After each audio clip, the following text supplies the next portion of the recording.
Ladies and gentlemen, welcome to Zoom Into Wine. It's time for the show and your host, Ian Blackburn. All right, Central Coast, pretty big statement, covers a lot of ground, and we're going to cover a lot of ground going from Santa Barbara to San Luis Obispo to Paso Robles, even Santa Cruz Mountains tonight. And we're starting off with a wine that we tasted with John Alban about a year ago. And I'm going to play a majority of this video. It takes a few minutes, but I'm going to get right into it. And you guys can go ahead and start enjoying wine number one, the Alban Viognier. John Alban, by the way, is a total legend. And he literally is credited with saving this grape variety. It was hard to grow, and now I know why, because the birds love it so much that they came in and feasted on this grape. So they created bird netting primarily for grapes like this, and now they're using it anytime grapes are getting close to being ripe to slow down the losses. So let's go. I have no idea why I was wearing that scarf, but we'll let that roll. In California, the great story. He is the reason we are drinking some really amazing Syrah and Viognier. Working on turning that up. California. Hi, John. Good morning, Ian. How are you doing? Let me see if I open it in YouTube, if I can make it louder. Good. There we go. Wonderful. Thank you for including me in your interview. I love talking to legends. How did you end up getting into the wine world? What was it that made you decide to do this? I come from a family with no affiliation to the wine trade, but my dad loved wine as a consumer. He was not an aficionado. He just enjoyed wine every night. And I grew up in a very liberal household. So I was tasting wines with my dad from before I can remember. By the time I was 8 years old, I was helping him catalog wines. And as I grew up, I started to put together, we're missing a lot of stuff in California because we really just at that time drank what I call two flavors, Cabernet, Chardonnay, which were chocolate and vanilla. And I wondered if there might be something I could do to add a few more flavors to our quiver. What year were we in there? Well, that would date me somewhat, but we're talking about the late 60s and into the early 70s. Wow. And so the process was that you decided to get involved in the viticulture? Well, I really didn't know anything about what I was deciding. I was so naive, but that's the only reason this worked. At a certain point, I had finished every logical explanation for why I might be in school anymore. And faced with having to go out into the real world, I decided to continue my education in viticulture and enology in the quest of what would these other flavors be. And you did that at Davis, or where did you go to school? I was so confused that I ended up going through the entire graduate program at both Fresno State and Davis, which again just relates to how little I knew about what I was even embarking upon. You didn't know not to. That's great. Well, so you got started when did you put vines in the ground for the first time? What year? I started grafting over other people's vines just to get a sense of where I'd even want my vines, but also to propagate vines. Because since I was going to grow things that hadn't been imported into the US yet, I needed vines just to make more vines. And I started with test blocks in the San Joaquin Valley, in what's now called the Templeton Gap, in the Hecker Pass. I had some in Santa Barbara County, and ultimately a few in the Edna Valley. And that started in the mid 80s and continued through to about 1991, when I stuck my claim once and for all on what is now Alban Vineyards in the Edna Valley of San Luis Obispo. All right. Well, I got a little slideshow just with a couple of pictures, kind of anchor the conversation. Nice jacket. That's what I wear when I'm on the tractor. Yes, I'm sure of it. Yeah. Nothing says farmer like that coat. Outstanding.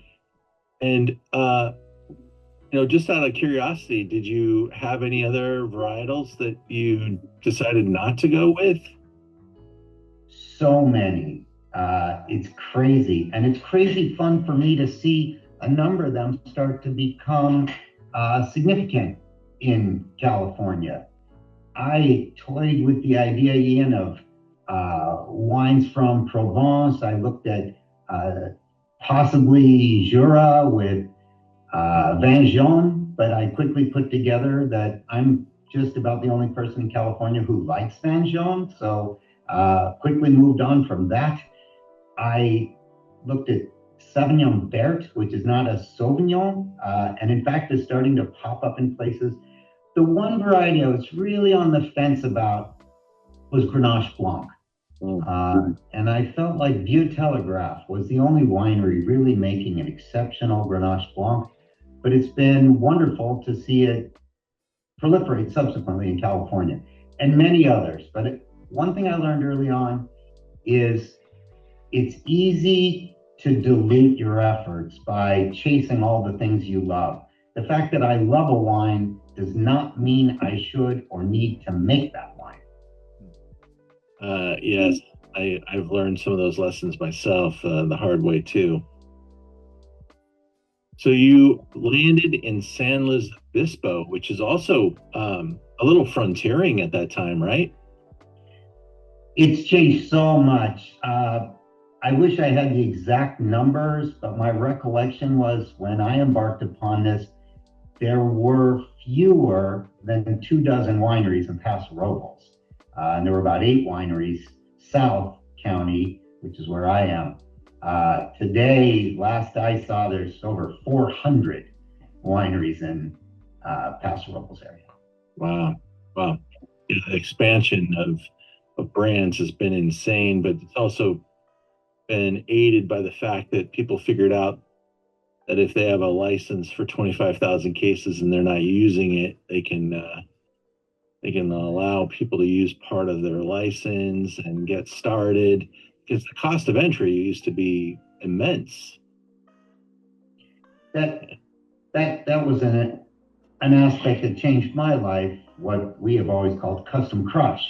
The fact that large wineries will often lease out space to other folks to make small amounts of wine, because as you're alluding, you can't buy a 25th of a forklift, and the forklift that can easily service 25,000 cases of wine, you got to buy the whole thing if you're gonna make 500 cases of wine. Presses aren't too dissimilar. There are little tiny presses, but they are not at little tiny prices. Very good. And so you're considered the first American winery and a vineyard established exclusively for Rhone varieties. And that's true, and it's a statement that's always perhaps been harder for folks to understand the real significance of it. And the real significance of it is that there were at the time a lot of wineries dabbling in a whole potpourri of varieties and regions. But when you stake your claim on one thing and you start from the ground up, you can really shape it.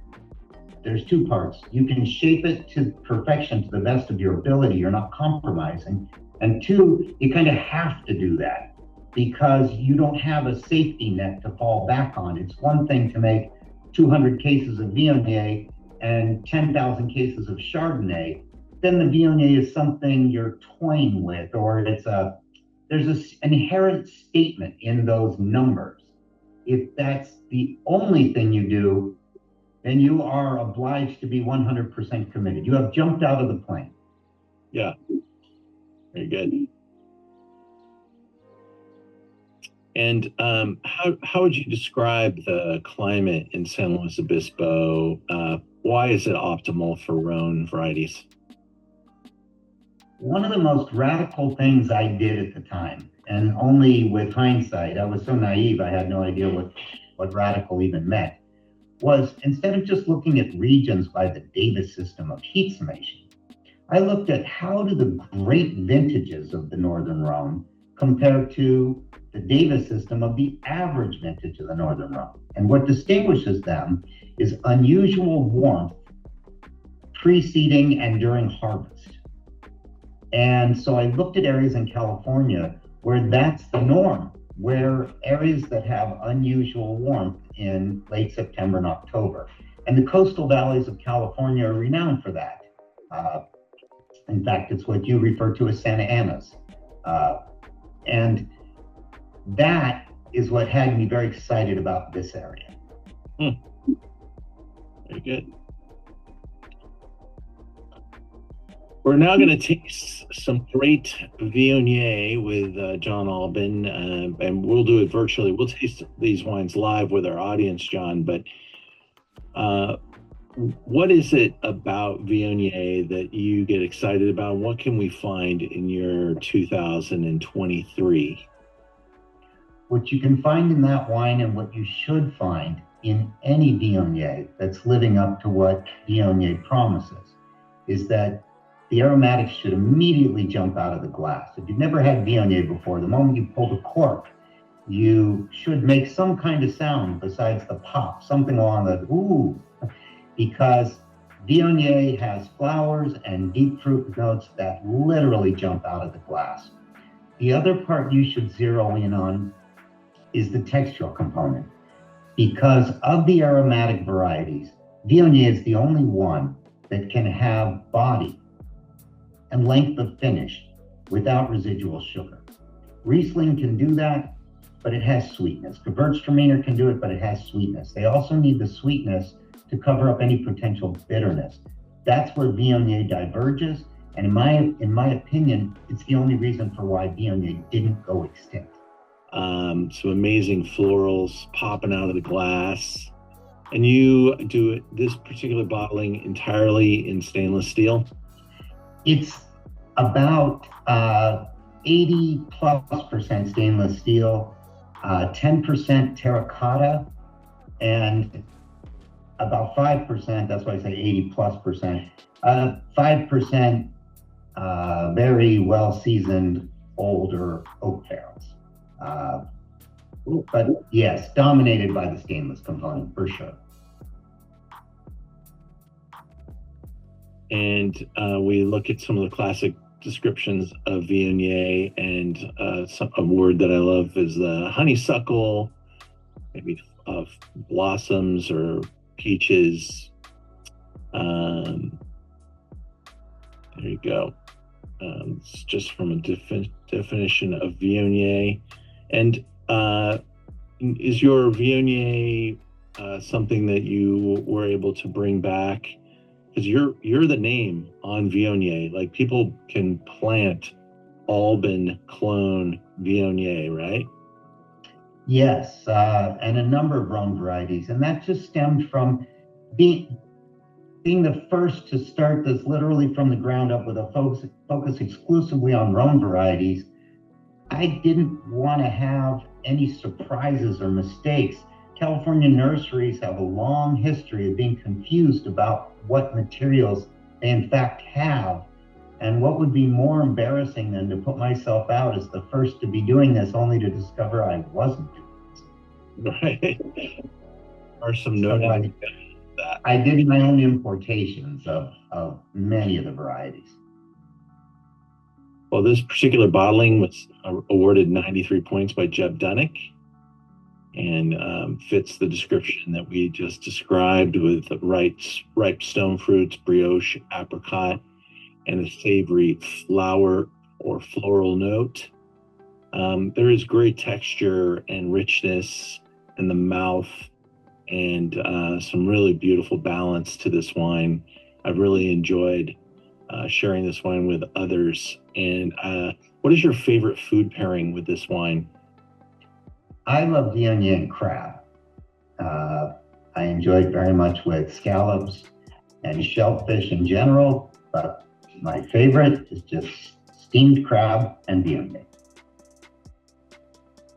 Well, for under $40, you're getting a really tremendous wine and great value proposition coming from a legendary producer. So that's a fantastic value. We'll taste it now live with our group. And thank you, John. All right, everybody. So I was just going to see how that price has held up, because it's been a pretty wild year for prices and that dreaded inflation word. Let's see where we're at.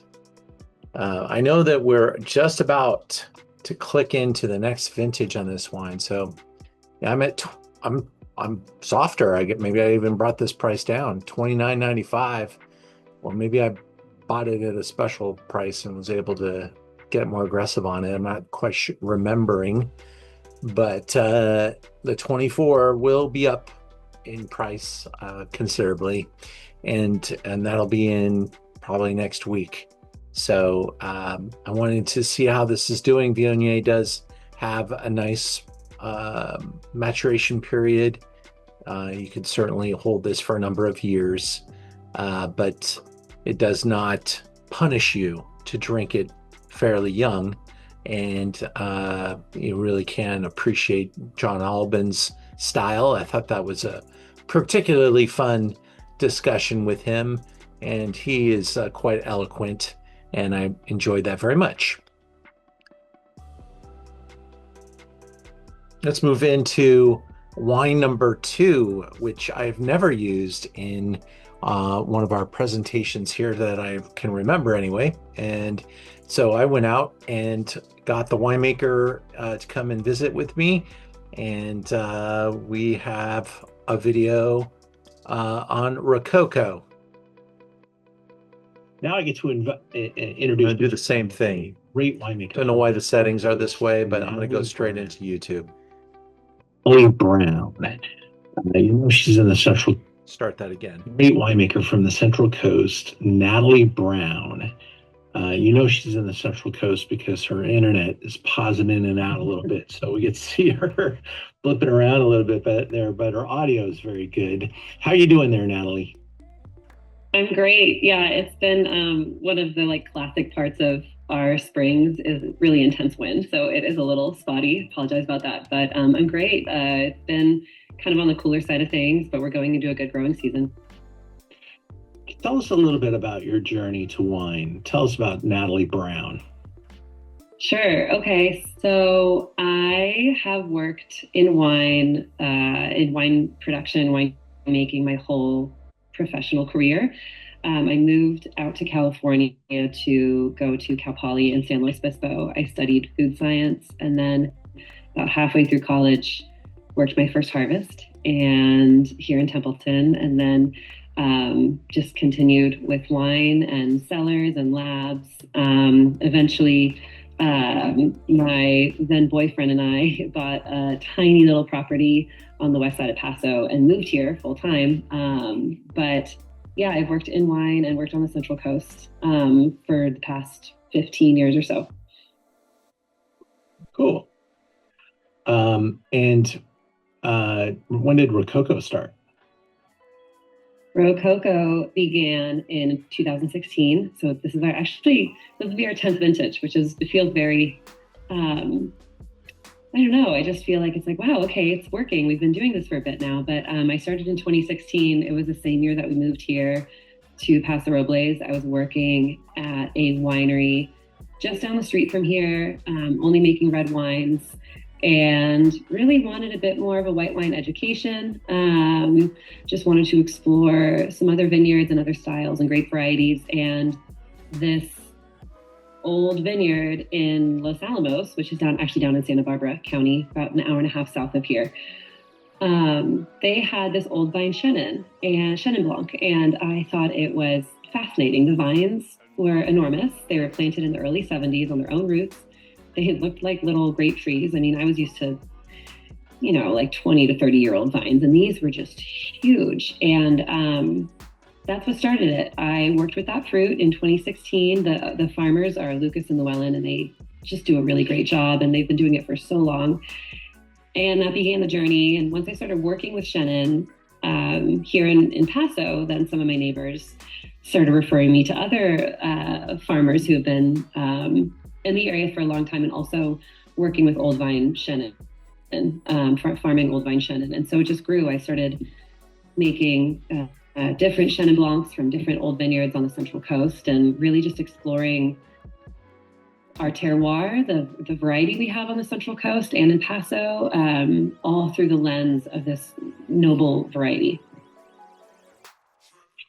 Yeah, it's so cool that you found a lane that you're passionate about, and you make such beautiful stuff. And it's really fun to be able to tell somebody, hey, Rococo is a Chenin Blanc brand. I think that's really working in your favor. It's 100% Chenin. Yeah. And I mean, I've definitely worked for folks who make delicious wines, but maybe they're not the wines that they drink when they go home at night. And to be able to really work with grapes, make wines that I love drinking and love exploring in other areas is so fun. Tell us about the wine production of the Own Rooted. What is this wine all about? So the Own Rooted Chenin Blanc is our flagship. I mentioned the Los Alamos Vineyard. That was the first site that we sourced from. And then a couple years after that, I think it was like 2018 or 2019, I started working with the Shell Creek Vineyard here on the east side of Paso. There's another site kind of due east of the Monterey Bay called Vista Verde. What I do for the Own Rooted is I take fruit from all three of those vineyards, co-ferment it in stainless steel, and really try and create a snapshot, like bird's eye view of Central Coast Chenin Blanc. These three sites have different terroirs, but they really, I think, capture the vintage really, really well. And that's what the Own Rooted is about. The Shell Creek Vineyard and the Los Alamos Vineyard are both on their own roots. And so this seemed like a really natural name to set the wine apart, describe it, and really tell folks about the grapes and the vines, because that's really where the terroir is, not in the cellar. So a question. Delicious, it's fruit forward. Yeah. Question for you. Have you, in your 10 years of making this wine, had that moment where you're, at a restaurant, they're pouring your wine and they're pairing your wine with something that was exquisite, like, oh my God, that is the best pairing I've had? What's the first thing you think of? Or maybe it's just at your home. Okay, it's actually at home. Not that I haven't had great pairings at restaurants, but there's one that really is kind of my like food and wine journey. So I'm also a really big baker. I bake a lot of sourdough, and I've been baking sourdough for just a bit longer than I've been making wine, but it's all the same thing. You're just fermenting yeast and making something delicious. And I learned to make sourdough following the Tartine book, which they're a bakery up in San Francisco. And they've been around for a bit, and they're really well known. Yeah. And they have a recipe. I love making panzanella. I love making traditional panzanella with like our homegrown tomatoes and basil in the summer. But we grow peaches on the property, and there's nothing like homegrown peach. I mean, don't even talk about farmers market peaches. Like when you're walking through your own orchard, like trying different peaches, deciding which one you think is the best. It's just the best. So making a peach panzanella with some like mozzarella and some mint and basil, it's like yellow peach. That would be, to me, one of the best pairings for the Own Rooted Chenin. That sounds delicious. My mouth is watering. It's like in my head right now. And I'm like, oh, we didn't have peaches yet. We have peaches later in the summer. So I'm like, oh, can't wait for that. Burrata. I use. Oh my gosh, yes. Peaches and burrata with a little olive oil. Mm-hmm. Or with this, if you wanted to get funky and throw in some type of blue, like skip the mozzarella style altogether and go with like a gorgonzola or some type of blue. that would be kind of funky, and I think it would work really well. Maybe you have to think about the herbs a little bit more, but yeah, that'd be really yummy. It would work with the wine. Well, everybody I pour your wine for with is really impressed. A lot of people don't even know what to expect from quality Chenin, especially something from California. Of course, there's worldwide examples, whether they're dry like Sauvignon or they're generous like a Vouvray. But I think you could really define the California style for Chenin, and I think that's a great move for you. And I know the folks up in Napa are making $50-$60 versions of Chenin, and so the value proposition that you present plus the quality that you're finding and delivering on is really going to serve you well. And I'm excited to be able to turn people onto your brand. How much of this wine do you make? Right now, we're making about 500 or so cases of the unrooted. We've got some of our estate Chenin Blanc coming online. That's really exciting. Our vineyards on the younger side, we started planting 7 years ago. So with that, I'm really excited to be able to make a bit more of the unrooted and share it with more people and continue keeping that price point accessible, because I think that's one thing that, growing grapes in Paso has really shaped me is, there's a lot of delicious wines that have really premium price points out there, but I just really, especially in this day and age, want wines that are accessible and delicious. And so that's one of my goals with the unrooted. We'll keep it going, and thank you for your time today. Thanks, appreciate it. Good to see you. You too. Take care. Bye. She really is that nice, just to be honest. And it's such a joy to drink her wine. And I was so thrilled when I got to taste, because I bought the wine last year and we blew through it without even trying to sell it. She has a really good following, and there's not a lot of people that have this wine. So as soon as the 25 came out, she sent me an email and I was like, wow, you're already coming out with the 25. I haven't heard of many 25s coming out yet. And so now she just sent me an email saying, okay, that's it. Last call. So I'm going to be placing an order after this Zoom. If you'd like some, I'll make that order bigger. But I'm also, there's a single vineyard version I'm going to try to bring into the store if she still has it. So it's a little more expensive, but I really enjoy her style. I love Chenin Blanc. I carry quite an assortment. In a small store, we have 1,200 SKUs. When you have 20 or 30 different Chenin Blancs, that's a lot. And so, and I love them.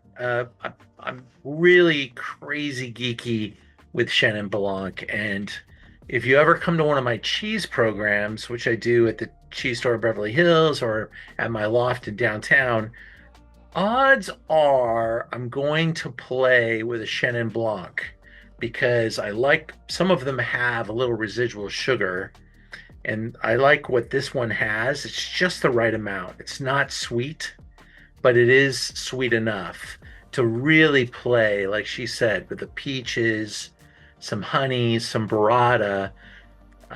Boy, that's so much fun right there. Little mint, had it with some it's like a chimichurri. We didn't have any mint. We had chimichurri. So we were doing some barbecue and we pulled out some chimichurri and I just put it on the salad instead of the mint. And that really took it into a fun place too. So it's really culinarily delicious and a great deal.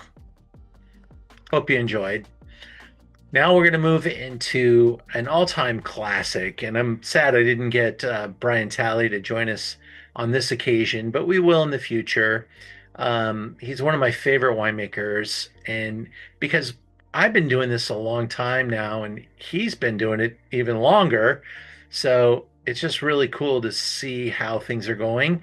And I just love his ascension. He went from being like a grocery store brand to being really highly thought of in the fine dining world. So we're right back where we, started, right there in San Luis Obispo, Rio Grande, at Navali area, which is where Talley and also our Viognier producer come from. Seeing what it says on the bottle, it does say Rio Grande on this particular bottle. And the vineyard's owned by Brian's father and mother, Dawn and Rosemary, and that's why this is the Rosemary's. This is an elevated selection that he has grown for, and the vineyards date back quite a ways, 1948. So really a pioneering family in agriculture. They grow other things besides fruit, and they have a very large property. Sustainably grown grapes, hand harvested at night and fermented with native yeasts, open top fermenters, and punched down by hand. Aged 16 months in 39% new French oak barrels. Opens with aromas of blackberry, pencil shaving, granite, and cranberry.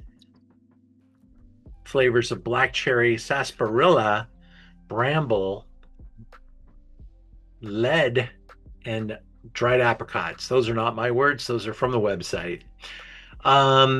Pinot Noir, grape variety, as you know. It's teeny little berries when grown well. Can make these things, these little clusters can fit in the palm of your hand. Sometimes people are like, oh, those are so cute.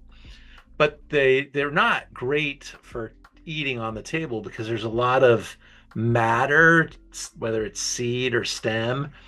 And so some people work with the whole cluster. Some people destem. This is the 2022. It was 96 points, so really a top rating for a Pinot Noir. Mineral laced and savory, with savory raspberries, dried strawberries, crushed stone, floral, spicy aromas and flavors. 39% new barrels. It's a medium to full bodied, has a pure, graceful texture, ripe tannins, and a great finish. Benefit from how many did you say there? A year in bottle and drink before beautifully for a decade. How about that? Okay. So it's been a year since that review came out, and this is a rendering of the new garden venue at Talley. Have any of you been to Talley? Yeah? All right. Thomas, did you see the new garden? Yeah, we tasted there. So it's about we were thinking about living in the Arroyo Grande actually. Oh, yeah. We decided not to, but we're here in Carlsbad instead. But you get there you have downtown Arroyo Grande, which is about 2 blocks. You keep driving up into the hill and you run right into Talley. It's really a nice property. What was that one thing that tilted you towards Carlsbad over Arroyo Grande? Not a lot to do around that area, to be honest. We looked at it. You can buy a nice home, but there's a lot more to do in San Diego County. Let's face it. Yeah. That it would be a restriction. You'd have to be very self-entertained up there. You would, and also the other thing is there's almost no boats. If you look, you have the little port town there, which I can't remember the name. It has like 2,000 people in it, and there's like half a dozen boats, and I just like boats. Okay, so cool. We come down here, we've got Oceanside, we've got San Diego Harbor, we've got it all. So it's much different. But Talley makes great wine, so thank you for putting this on the agenda tonight. For sure. And I think I've carried Rosemary's every year we've been in business. I usually buy it if it sells through. I wait till the next release. Um, I've had this. I think I bought pretty heavy because this one was a great one, and I keep maybe with some allocations trying to grab a little bit more, making sure control my destiny a little bit. I wouldn't be surprised if the 23's out already. I've had this for a while, and we bought 18 bottles. I still have, I don't know how many it's going to tell me I have left now. It's probably still 11. No, we're down to 10. But the, maybe this all-time high price point, it is now touching close to $100. And that's up significantly. So it's certainly slowed it down. But you know what? In a store like ours, it's going to just sit there, and the next vintage will probably be over $100, and we've got the 96 pointer, and at some point somebody's going to come in and take everything we've got. That's just the way it is. That's just the way it works. And Rosemary's is super special, so I don't mind sitting on something like this for a couple of years if I have to. But really a special bottle of wine, really well made, great score, great producer, and I'm always excited to be able to taste it. I mean, the aromatics on this thing are insane, and I do get that. Like, there were a lot of metal references that I wasn't really paying too close attention to, and now that I'm tasting it, I smell like that pencil lead, granitic, stony. There were some other words that they were using there.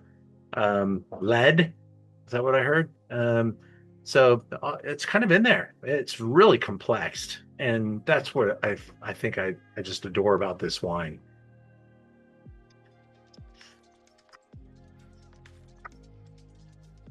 Moving on. So we're at Zoom Into Wine every Wednesday, and next week, is it the 10th? Is that coming along already? Damn, can't even believe it's June. Yeah, I'm first of all, there's so many regions I love so much, but last year I went to Alsace, and I loved it so much. I'm going back there again this year because I only got to see Boxler and Hugel. We've got a really quick tasting at Trimbach. This year we're going to be seeing a couple other legends, Weinbach. We're going to go to and stuff like that. But first of all, I said for years these wines didn't appreciate in price, and now they're rocketing up at the high end, the top stuff. There's lots of wines over $100 a bottle now from Alsace. And I'm sure they're like, oh, thank God. Because how are we going to pay the bills with $12, $13, $14? That's just not going to work. And some of these wines literally are the same price they were 25 years ago. Gewürztraminer, and there's some others. But I'm going to show you next week some real thrillers. The Pinot Gris from Sommerberg. This is Boxler's 97 pointer. We're going to try the Trimbach brand Riesling 2019, 96 points, $150. And a very limited Vintage Tardif from Boxler, which is super cool, and like the ultimate Kermit Lynch import, teeny French restaurant only type of wine. And we have lots of Boxler because I was brought up to have great respect for these guys. So I carry a ton of Hugel, ton of Trimbach, and a ton of Boxler, and some others like Weinbach. And so I'm super excited about it. The food there in Alsace is crazy. Such a beautiful place to go. I know I would die trying to sell a trip to Alsace, but maybe I'm crazy enough to try to do that. And that's kind of what we're thinking about. But I know a couple of really cool little spots now I would take you. If you ever want to go to Alsace, let me know.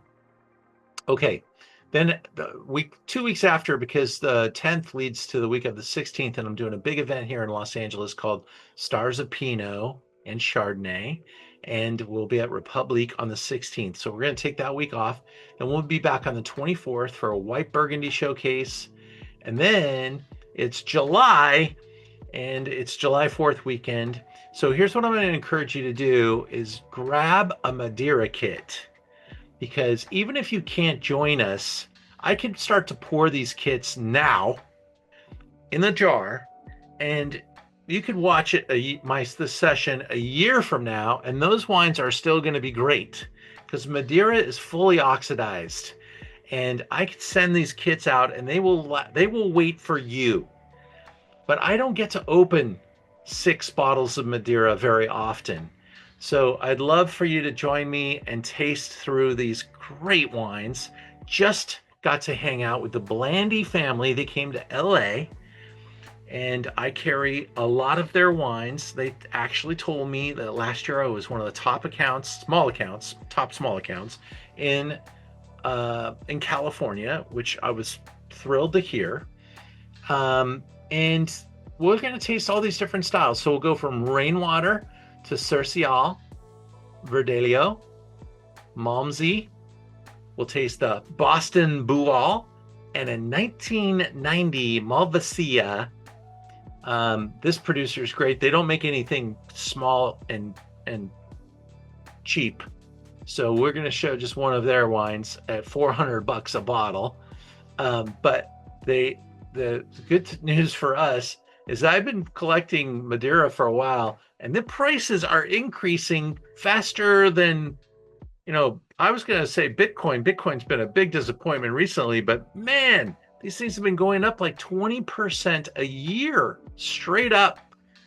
I don't know how long that can continue, but some of these wines are quite old, and I carry a really cool selection now of Madeira, and I'm hoping to bring a couple of you with me into the fold of loving these wines, not just liking, but this is my official wine of my birthday. I mean, whenever year on my birthday, I drink a bottle of Madeira, and I've been drinking from the same bottle of 1968 for 5 years. And it's still the same. It's still great. So just something to think about. Great birthday present too. And then we got Zinfandel on July 8th. And I've got all the classes on the website through August now. I don't know if we have them all priced through August, but my designer's doing her best. She's just recovering from an illness. So we brought on a new designer to help her. And we'll be back up to speed very shortly. Okay, next slide. Let's go to Syrah. All right, so we're in the Central Coast, and we've been tasting some great wines. We're tasting Viognier, Chenin. I could have opened some Chardonnay too, of course. But now it's time for some Syrah, and I wanted to go to Ojai.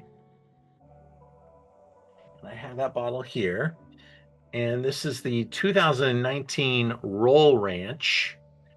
And there's some comments in the chat. I do encourage those. I don't want to skip anybody. Yeah, I see some Dodgers comments. Okay, we'll get back to that later. All right, Ojai.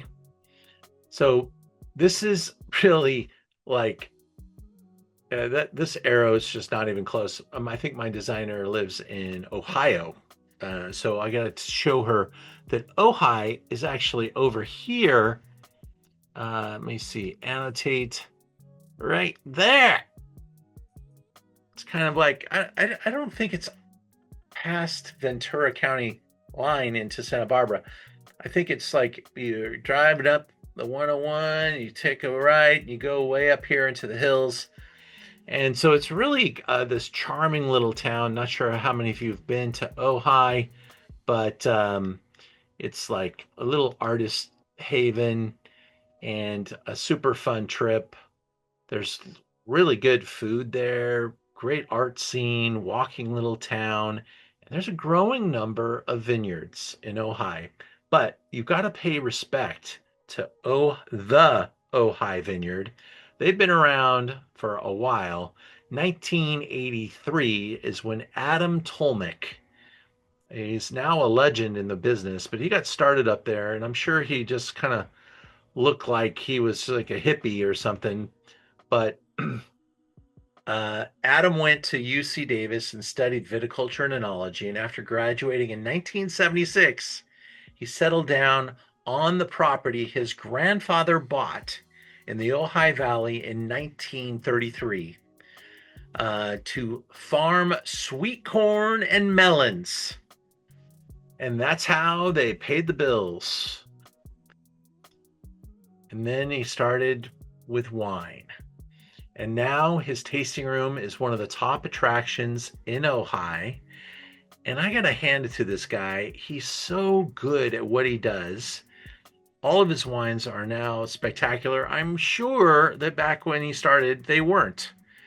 But he has figured it all out, and the wines they're like champions now. They're made with some old world ideas and some like hands-on old school machinery and equipment, barrels, hard work, and they do it in a really nice way. It's not your most modern winemaking facility, but it is really well run and perfect for what they do, and it's all done right there on site.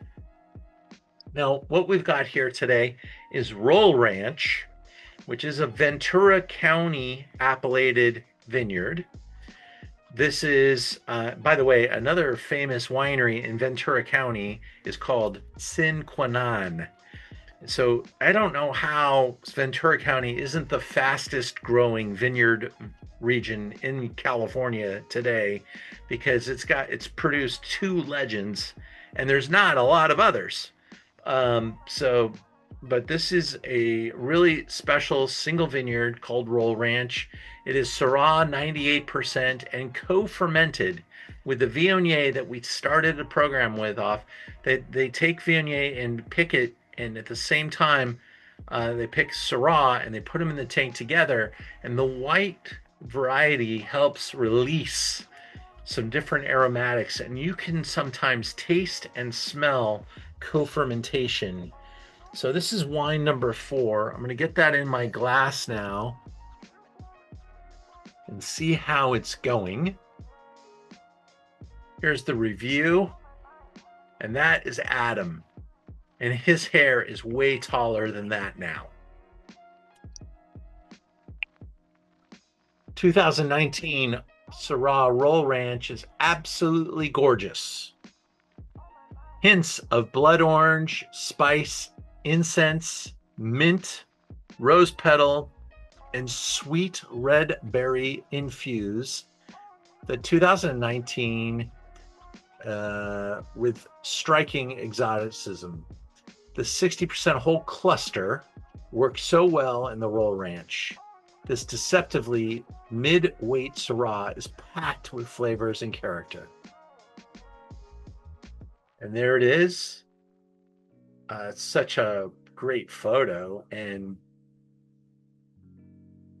just as you drive into Ojai, there's all kinds of twists and turns and hills. Here's the great thing about Ojai. He could try like others are doing in Ojai. When you go to Ojai, there are some little brands that there's a guy that's got $100 wines. Easily $100 wines. I think he makes $200 wines actually. And Quinquanan, they're selling for $500 and up. This guy's $50. I mean, I think the most expensive wine he makes is $50, and we're getting close here. There's lots of like $29, $34, $39 wines.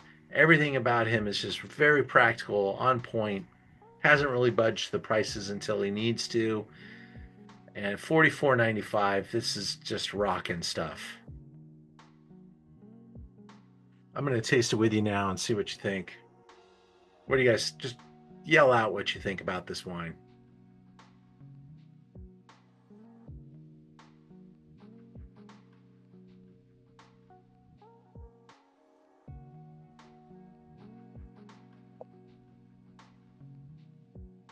alcohol here. Ventura County fruit usually presses the alcohols up a little bit. And this carries 15%. I'm not sure the nose tells me that. I am tasting from a pretty small pour because we did sell this Zoom out, but I think it smelled exactly like I was hoping it would. I proved these wines on Monday, and I love what our little decanters do to the wine.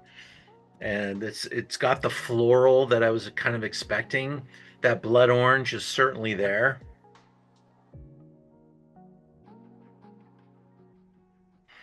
And that co-fermentation, just that 2% of Viognier just helps lift some of that citrusy florals out of the darkness.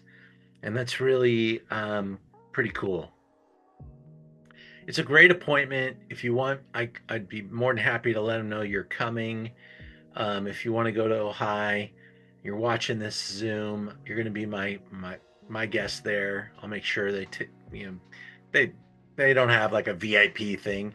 They just take care of everybody really great. But if they know you're coming and you're my friend and I recommended you, they're going to expect you, and that could help you get in there a little quicker.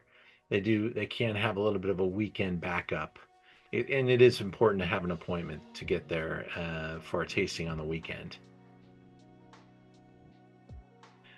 Rod, you said the Ojai Rotary Club has their big annual wine event in June 20th in Lake Casitas. Is that near Ojai? Yeah?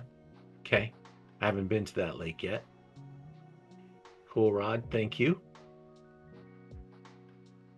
William, you like the acidity and the structure? Is that on this particular wine? Cool. Big wine, suspected will age very well. Yeah. This wine, it's a 2019, and I think I bought it last year. So they take their time bringing this one to market.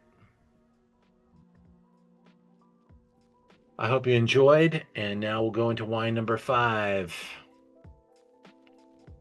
Tig, June 20 is my birthday, and I'll be in New York, Riesling area. Very cool. Get out to the lakes, the Finger Lakes.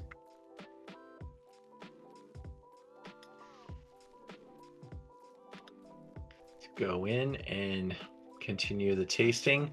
Now we're going to taste something a little different with Syrah by going to Paso. Let's go. This is a brand that I love to recommend to people that are going to Paso. This is a little producer named Levo. They're in the Tin City venue. Paso Robles.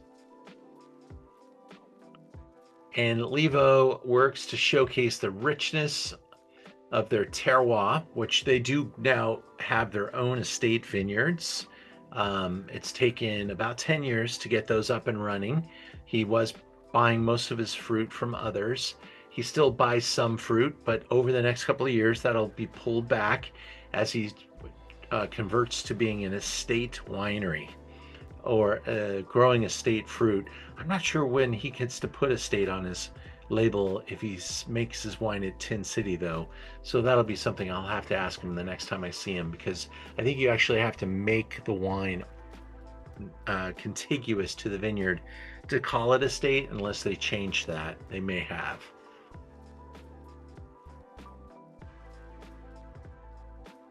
Yeah, Brett Ernest is somebody you're going to get to see when you go to the winery. He's often there at the taste room in Tin City where the wines are made. His wife also is quite an entrepreneur. She makes beaver skin hats and makes them herself. And they have quite a nice display of her hats in the tasting room. So you show up thinking you're going to walk out of there with a bottle, but you're actually going to walk out of there with a $500 beaver skin hat. And that's the danger of going to their tasting room. It happened to me. This is Warm Regards.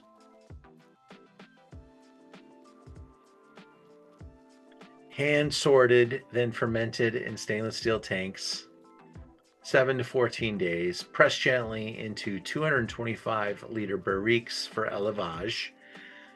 He is very artistic, very talented, makes his own labels, designs them. Every year there's something new about his wine. I have carried quite a few.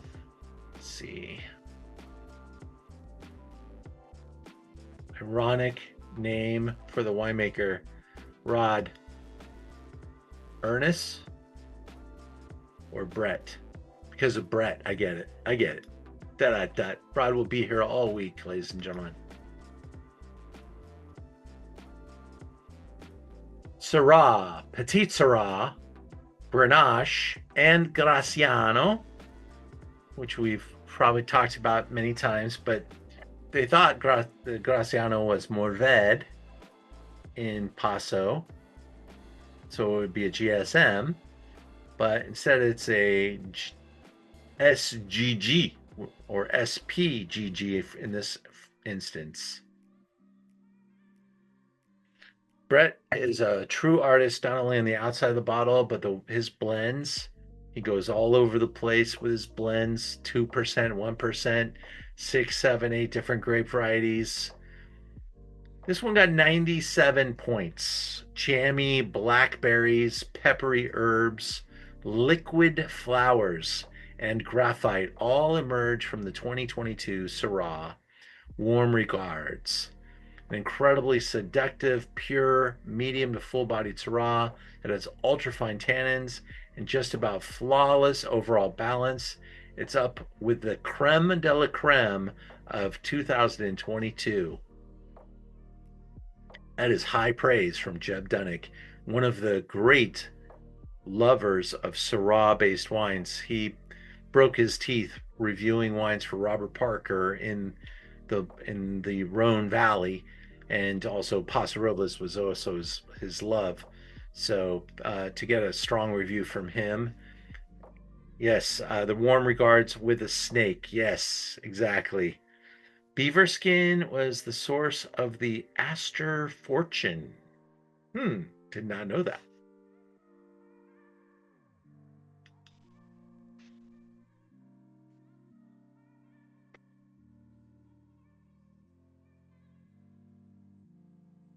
Look at some of his hillsides. And again, his property is coming online, and he's already got some estate wines in his tasting room. I just got sent some 23. I haven't put it on the website yet, but we'll have some of his estate wines on the website soon. But this is the Warm Regards, and that big score with a pretty sensible price. There's neighbors of his in the same building at Tin City, very famous. They're making $100 wines, and I think this guy's out dancing them. If you love the effort, you like the charm, the tongue-in-cheek, the name Brett, all of it works for me. I've sold a lot of his wine. Let's just see what I've got. I typically have at least 4, and I might be at that point where I've got to order these things.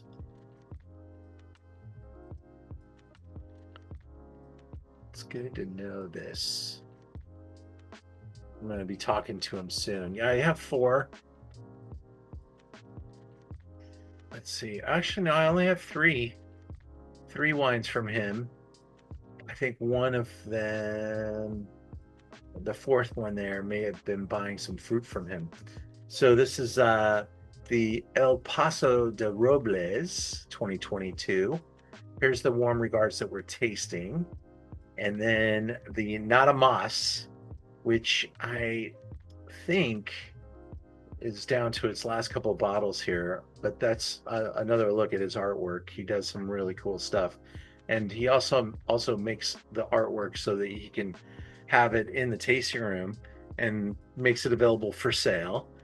And so some of the artwork is gone now, but yeah, I think it's a really fun project. He does it all by hand. We'll go into wine number 6.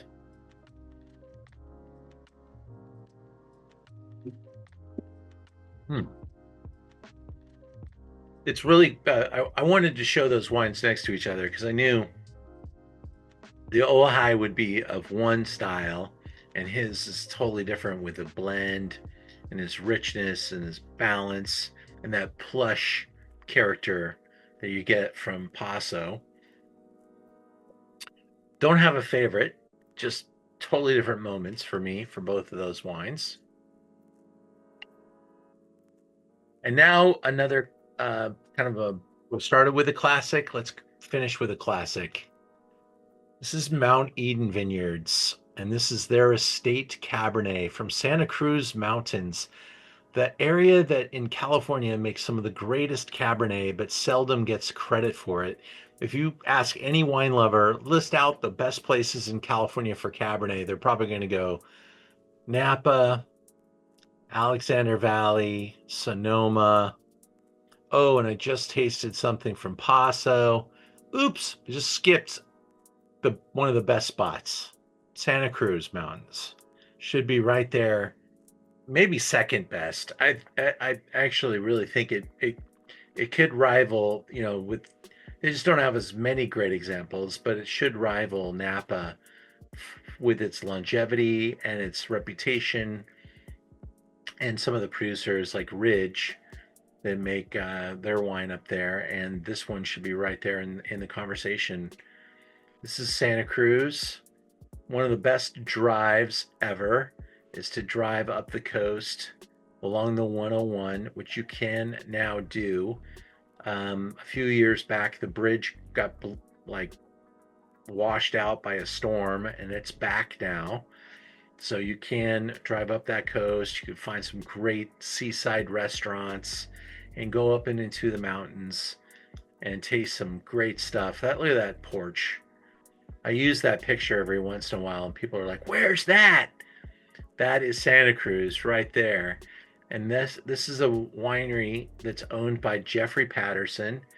I've had his kids come down and pour our tastings, and it's just a total family operation. They were founded in 1945, and they are the part of the original boutique California winery movement, and they stay pretty small. They make some amazing Chardonnay, Pinot, and Cab.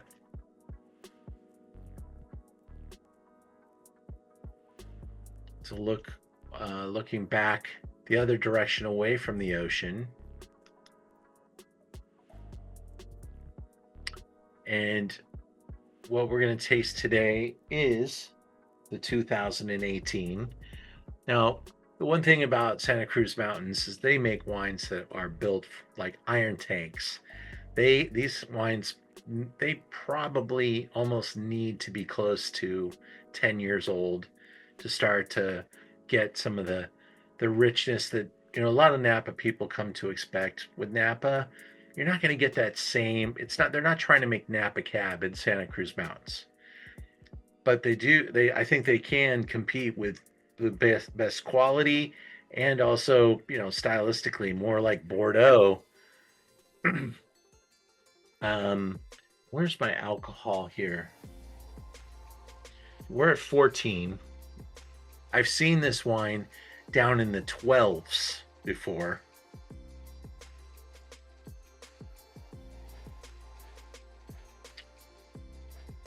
Red currant, blackberry, earth, mint. I think you get a little bit of pyrazine in this wine. I haven't smelt it yet. We'll see if we're there. just a little bit because of that cool ocean air and the elevated acidity and structure that helps these wines age really slowly.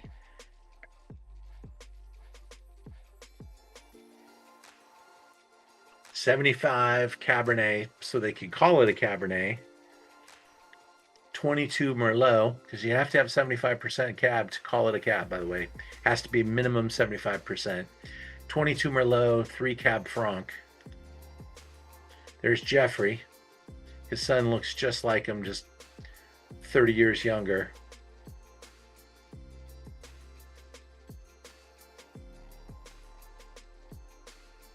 Can you smell a little bit of that eucalyptus and mint in the nose of this wine?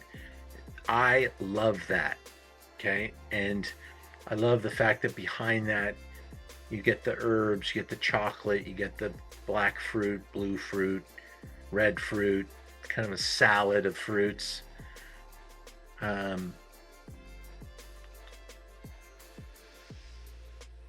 Let's smell and drink as we look at that picture right there. That's a great one.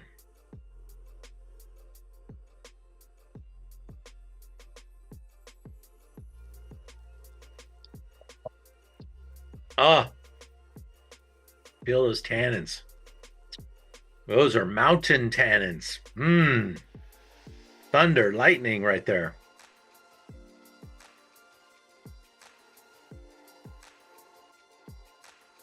Yeah, there's I don't think that Mount Eden and Martin Ray have any connection at all, but I could be educated and that could I just thought there was. I know that Martin Ray was up on Mount Eden when he was still alive and he was doing things, and I thought there was some kind of connection there.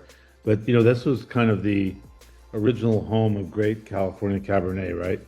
You had Paul Masson active and Martin Ray and the Ridge guys in the early years and all that kind of stuff. And I met Jeffrey Patterson once at a street wine fair in Saratoga, which was kind of interesting. And I'm sad to say I have like one bottle of his Cabernet in my cellar. It's a 2015. This reminds me probably to wait a couple more years before drinking it. This is superb, and this is just really, really nice, old-fashioned California wine. You know what I mean? And like the price is still right in the pocket, man. It's you go to a restaurant, you're probably going to pay $250 to $275 for this bottle, and being able to I love paying corkage, so I'll bring this wine. Yeah. Because how many steakhouses have a 2018 Mount Eden on their list? Not enough. And this is so amazing with a ribeye or a fillet. Yeah. This is like some Cabernets, you don't even need food because they're so lush and creamy. This cuts through that fat and that just elevates the protein. And I love this wine. Hands down, I always will have a Mount Eden wine on our website. Sometimes two of them. And when given the opportunity to buy older vintage, I've done that too. 18 this is entering the lane right now. This is when I'm going to remember tonight, because the next time I go out to dinner with somebody, this is going to be what I'm going to take, because this is the way I think a lot of people were introduced to California Cab, is this expression. This is not that big, lush, creamy, hyper ripe Napa style. This is the old school, little more on the less ripe side, 14 alcohol versus whatever they're saying they are in Napa, which is probably over 15%. And honestly, I was surprised to even see it say 14. I thought it would say it's 13 something. A little bit of the Parazine, which is what I'm loving, the mint, the eucalyptus, and the spot. Beautiful finish too. Yeah, and it just extends out, right? Yeah. And that tells you, just the length there tells you how long it'll age. and you won't be wrong to drink this now or drink it in 10 more.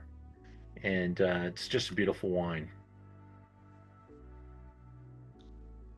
94 points, I think, is, you know, based on some, you know, they're probably even being tough on this wine because it is kind of done in a yesterday kind of a style, but I like it for that reason. We should go back to a lot of yesterday's style, Ian. You know that. Hey, I like visiting there. And speaking of visiting there, I'm getting some really fun things together for my Sonoma trip. Um, there's a new Michelin 3-star restaurant in Sonoma. We're planning on offering that experience, and it is really coming together nicely. So if you want to come with me to Sonoma, that's October. We'll be there in harvest time. November 1 through 7, I'm going to Champaign. I got 2 more people to come on board, so we're complete. I can sell more. I don't need to, but a couple more people want to come with me. Let me know. That's November 1 through 7. Trip to Napa is now starting to get put together for February of 27. That will include the French Laundry. We're going to go to places less traveled with Washington, and then we're going to do an extensive trip to New Zealand. The Washington's like a Monday, Tuesday, Wednesday trip to Washington, and getting you up there on Sunday is going to be the goal. And then we'll go Monday, Tuesday, Wednesday and get out of there. Then New Zealand, you got 10 or 14-day opportunity. Spain is coming back into focus for 2027. And then in November, I'm getting greedy maybe, but there's just too much of the world I want to go see and spend some time. So we're adding another week to that November trip, and we're going to go do Tuscany and Barolo again. Lisa, I think you went with me before there to Barolo, and maybe you were with us in Tuscany too. And so we're going to not do the same trip, but we're going to do something similar and go from Tuscany to Barolo and they'll be sold separately by week and a week. So that's something to plan into for 2027. And I love doing it that time of the year because that is truffle season, and truffles will be a big part of that trip. So go to Learn About Wine and see the website for that. The trips aren't offered on Merchant of Wine, but they are on my Learn About Wine website, as is my calendar of activities, which is pretty nicely balanced right now. Finally getting it there, and seeing some nice involvement from everybody. So I thank you guys for selling out this Zoom tonight. I hope you enjoyed, and I hope to see you again soon. And please take advantage of your membership, get your 10% discounts, and I thank you guys all for being with us. Have a good night, everybody. Natalie, Yeah. Amy, William, Lisa, Tig, Rod, Night, Mindy. Ian. Good night, You know, all. I actually, it's really funny. The Rococo wines that are the next steps up, that's only like $10 a bottle more for their single vineyard wines. I got a bunch of their Chenins. Oh, cool. Good. I know their wines. That's Yeah, I'm going to do a dinner with them, and Rod, I think, is going to join me there. Michael, I didn't say thank you. Your name just popped on my screen. Um, uh, Alexander Steakhouse, August 6th. It's only $229, something like that. wait, what month are we talking? You said? August 6th. And it's called the Pinot. I'm sorry, it's called the Paso Robles panel dinner. Nothing Pinot. It's Paso Robles panel dinner. But it's a steakhouse, so it's not going to be focusing on Rococo Chenins though.